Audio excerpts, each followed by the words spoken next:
All right, so I didn't actually prepare for this particular conversation because it just sprung up out of the blue, and I thought I would just go ahead and have a conversation about it. This is happening in real time as of the moment that I'm talking about it, which is December 26, 2024.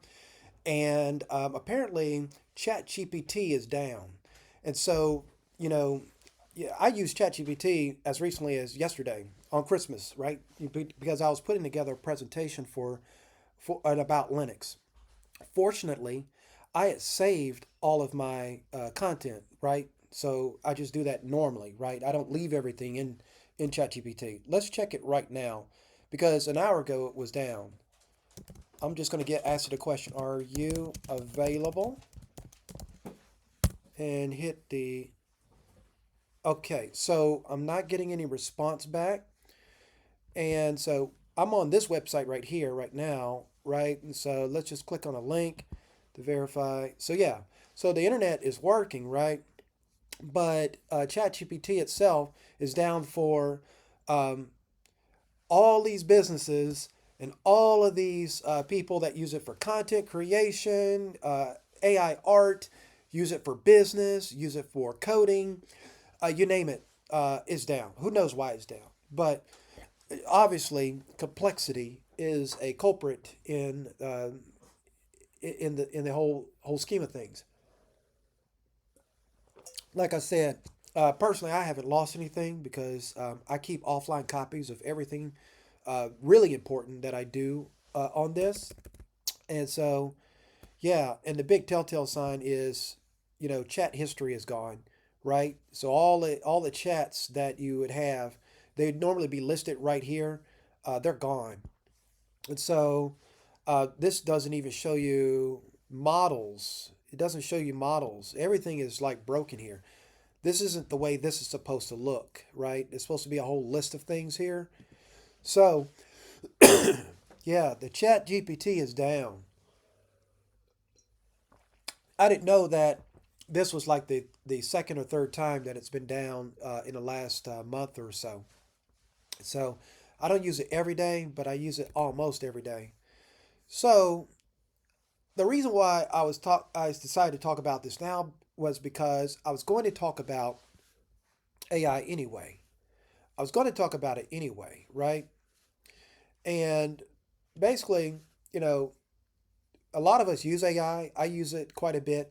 In fact, I had just recustomized my AI with some very amazing custom instructions to make it absolutely fabulous, fact based, critical thinking oriented, the whole nine yards, using analytical philosophy. I went all out with it. And so, but OpenAI is doing a lot of things with AI, and it's probably, you know, putting a lot of pressure on it. So, this is what I was going to talk about. Not necessarily today, right? Because I have a presentation, a more formal presentation about Linux that I am working on today that I plan on having out before Saturday, and it's my final discussion for the year. But I came across this, and I came across this today, and I was like, I really should talk about this. But I haven't formed all my thoughts about it. So I've gone through this article, right? Um, well, half of it. I stopped right about where it was talking about RAG. Let's see if I can find that. So basically, what this talks about is if there's uh, too much text. Like let me drag my mouse here. You see, when I highlight all of this, this is text, just normal words that you write. So when you're talking to ChatGPT, you're typing in words. Well, ChatGPT and all these AIs, they have a limit on the amount of words that it can take in and that it can put out. So whether you're talking to it or it's talking back to you, there is a limit. And this is the limit that we have so far is about 200 pages of text. So if you provide ChatGPT 200 pages worth of information at the beginning of your chat session, it's going to keep talking to you, but it's very unlikely it's going to remember anything that you actually said to it. It's very unlikely that it's going to remember anything you said at the beginning of the conversation. So that can really throw things off, right? And so the same with Claude, about 300 pages. Google's Gemini is doing well with 2,000 pages. I haven't used Gemini in quite a while because back a couple of months ago it had so many errors. But so I use ChatGPT because I've been able to really refine it and I customize it. I heavily customize it and I make it operate very much like a fact-based historian, fact-based scholar, right? It doesn't give me opinions. My version of ChatGPT doesn't give me opinions or anything like that. It's all fact-based, based off of the Paul and Laura Elder critical thinking framework.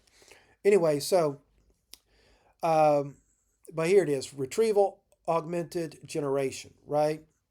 And so um, basically, it's about having a stream of text coming in, and it's able to refer to that stream of text, and it's then able to find the most relevant pieces of information tied to that stream of text. The workaround I found for the ChatGPT limitations is I take shortcuts.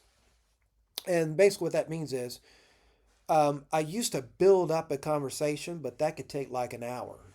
People know what I'm talking about at this point.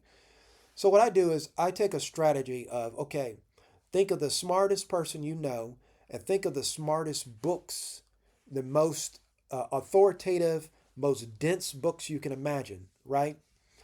And with that, let's say that let's say it's like the Princeton um, textbook on mathematics. The Princeton textbook on mathematics is about this thick.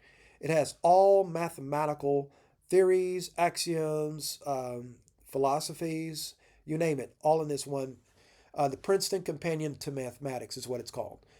So if I have ChatGPT refer to that book, then it will automatically have knowledge of all mathematical topics and concepts as opposed to starting out a conversation about algebra and then progressively working up to calculus, right? You're wasting too much time. So that's what I do is I would say, in reference to the Princeton Companion on Mathematics, what would be the right axiom for building a generic algorithm in C++, for example, right? So that would be an example of a workaround, right? And so um, but basically, what this article goes through is that um, there is too much information in the AI, or there's too much information that humans need. So here was a good example earlier in the article, right? Let's see, human beings basically. Let's see, I think it may have been further down the article, but basically, your average human is going to access millions of words over their lifetime, right? But as we saw, uh, today's AI systems can only deal with um, the smallest fraction of that, right? And so by dealing in only the smallest fraction of that, uh, there's only so much it can offer you. And I use AI consistently, but I use it strategically. I know how to work with it, right? And I've gotten better at not running up against its limitations. I can see its limitations up front, and I know how to work around those. For example, last night I was building my Linux presentation, and it was supposed to give me eight, no, it was supposed to give me 15 slides. And as I went through the refinement process, it truncated that. It cut it down to 8 slides because it ran into a limit on the revision. So what I did is I said, start a new canvas starting from point 8 all the way to point 15, or slide 8 to slide 15. And it did so, right? So that was a smart workaround that allowed it to continue to do what I need. And I just had to uh, get data from two different canvases, right? Which was not a big deal, right? But it would have taken me longer to try to get it to work in that one canvas and try to get it to do what it had originally done, which was put 15 different slides together.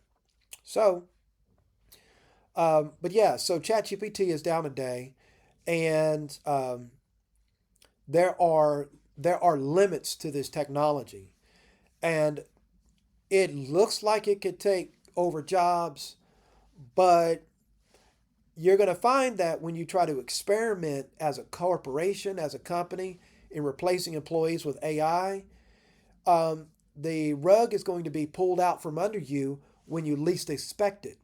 You will lose profit. You're going to lose customers. You're going to lose opportunities because you thought the time had already came to replace people. But there's only so much electricity.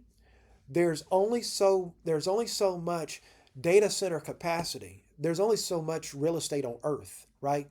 You can't fill up the entire planet with NVIDIA GPUs, right? And so this is what we're looking at is AI, the way that we call it AI, is a great tool. I like it.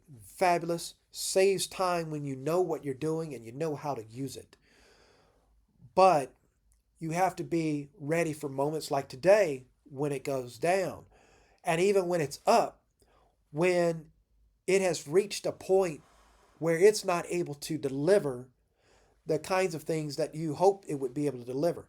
There are certain topics and there are certain things that AI cannot do where if you push it, it will still put something out on the screen, but it may just be making it up. And the best way to use AI, the way that it's set up now, is for you to have already been literate and read in a particular subject that you're asking AI to help you out with. So if you've already read up on philosophy, mathematics, science, and technology, and engineering, you have a breadth of knowledge and some depth in some of those areas, then you can work with the AI very, very proficiently. But if you're expecting to not have any depth or any kind of real knowledge of those areas and have AI do it for you, you are sadly mistaken when it does make a mistake that you can't catch.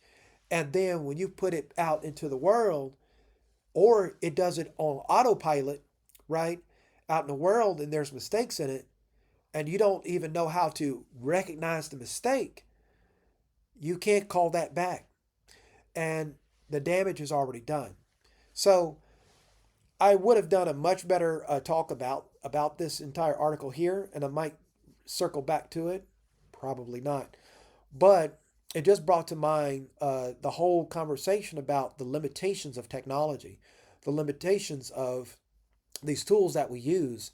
And with ChatGPT as uh, the poster child for artificial intelligence, how we have to use these tools with a little bit of care. Oh, look, the ad matches my shirt.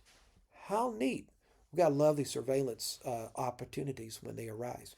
And so, but yeah, you just have to, you know what you can get out of these tools, but be prepared for the next couple of decades to still rely primarily on human intelligence, human skill, human ingenuity, and human capability. So humans still need to read books. Humans still need to study and build skills, real hands on skills and mental skills, spiritual skills, and social skills. Still have to do that. The AI cannot replace that. But what it can do is structure the information for us in a way that will save us time, right? There's a difference between knowing there's a difference between knowing how to write on some level versus knowing what the Chicago Manual of Style is. and then having the AI use the Chicago Manual of Style to to grammatically structure the output it produces for you, right? There's a difference there, right? And in that case, you can use AI very productively and to help take your ideas and put them in a very consistent form. They're still your ideas. The AI just wasn't going to spin it out on its own. You had to provide the initial prompt. But even if it doesn't provide the prompt, as I did with my presentation, I wrote a whole 4-page document on my presentation before I even went to the AI. Because I knew that if I went to the AI first, I could go down these rabbit holes and it would take me like 2 days and I get lost. I built my own outline. I built my own ideas. I built my own background information. I did my own biographical sketch on myself. I looked at industry. I looked at technologies because I've already done this stuff before. And then I used the AI to streamline it, right? And even though it's not up to date, hey, I used it yesterday, got my information out, copy paste, and I can move on to using LibreOffice Impress or whatever to put my presentation together. But I just thought it was interesting that AI went down right near the end of the year. And so um, it bodes certain things for people that are looking at AI from many different angles. So don't worry too much about AI taking software developer jobs and IT jobs. You still got to work on your technical skills. I was going to do a video on that. I still might. I have like 5 videos I wanted to do before the end of the year, but the main one that I want to do, I'm working on right now. But you still got to work on your skills. You still got to work on yourself, and AI can't take that over for you, and you can't use AI to its best level if you don't know nothing, right? You got to actually still have that education and that substance in order to make the best use of AI. So when it comes back online, we can continue with business as normal for those of us that use it on a daily basis. If it doesn't come up anymore today or tomorrow, for me, it's not going to be any sweat off my back. I'll just do things the old way. And I got what I needed from AI yesterday, and so let's see what the future holds on this situation. Until then, I will catch you on the next one.